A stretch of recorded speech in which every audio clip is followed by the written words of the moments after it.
So we want to make sure that when we're thinking about problems, because problems will always happen, problems will always happen.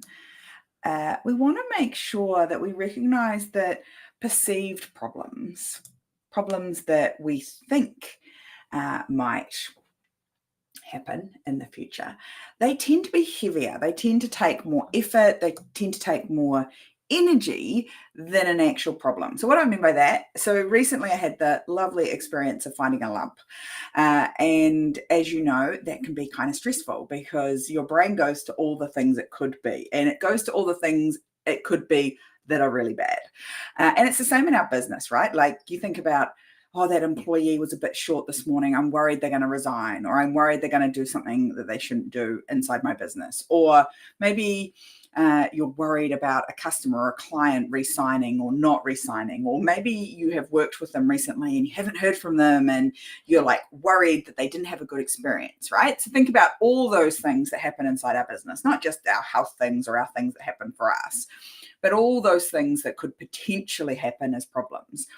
And they are way heavier, harder, more challenging, take up more brain space and more emotional bandwidth than an actual problem.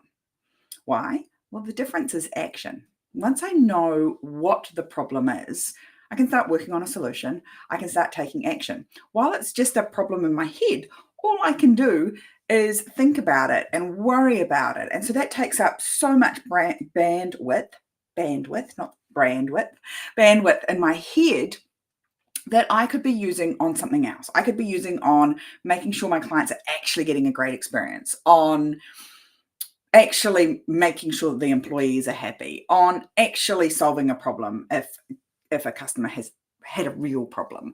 And yet most of the time we have these kind of like potential things going on in our head. And so here's the thing. We want to take them from being thoughts and worries up here and define whether they're an actual problem or they're just something that we're worrying about needlessly. Because something I've learned, I'm still not perfect at this by any stretch of the imagination, but worrying about something, doesn't matter how much I worry about, how much effort, how much energy, how many tears, how many sleepless nights I put into something, my worrying about it does not fix it. I've not yet figured that out. And so that's a whole lot of wasted energy and sleep and all those things that are actually really useful for me to use towards something else. And so instead, what I want to do is I want to take it from being something that I'm like worrying to death up here, and I want to take it and put it into a format that I can do something with. So if I'm like, ooh, I think that customer or that client's unhappy, the way that I can find out is by having a conversation. I can be like, I just want to check in. How are things going? How did you find that? And if there is a problem, then the cool thing about it is you can fix it. But if you don't have the conversation, you're just going to spend all that energy, all that time, and you've only got so much energy and so much time in any given day. Why would you give it to something that might not even be a problem? My mum, when I was a kid, God, I feel like I say that my mum is right so often. Maybe it's because I'm a mum now and that's what I tell my daughter.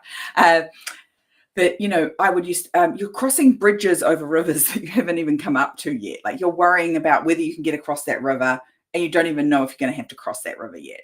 You don't even know if that's the direction you're going in. And it's the same with the way that we think about our problems and our challenges in our business. We want to think about how do we get them to a place we know that we're going to have to deal with them. We know we're going to have to solve it, right? So rather than waiting for it to maybe or maybe not happen, we could bring it to fruition earlier. So we can have the conversation with the employee we think is maybe unhappy.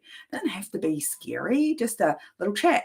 It doesn't have to be, you know, sleepless nights about will that client work with me again or that customer buy from us again.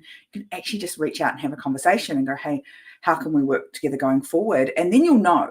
Then if they say, well, no, we don't want to because this thing happened and we weren't happy with it, now you can solve it. Now you can take action. And the difference between something that's perceived, that's in your head, it's so heavy and so weighty, and it will take your focus away from the things that matter.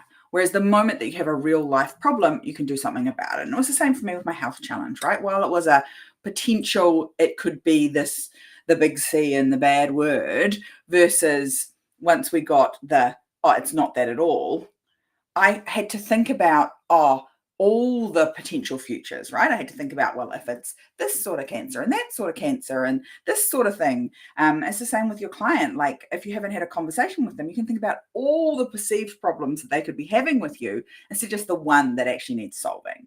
And so we always want to make sure we're solving the right problem and taking action on that rather than trying to take action on everything. Oh, that's exhausting. So checking in, finding out what the actual problem is, whether it's with a team member, whether it's with a supplier or a customer.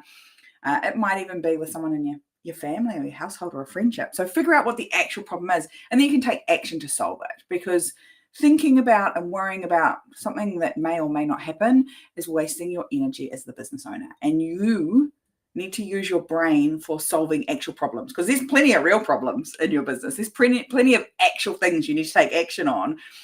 Don't add to it by carrying around these weighty perceived problems. Get them out of your head, make a decision on them, ask a question, get some more information, and move forward, because you will find perceived problems, they're exhausting. Whereas real problems, you're a great problem solver. So you're just going to get on with it and solve it. You just have to make sure you have a problem first before you go any further.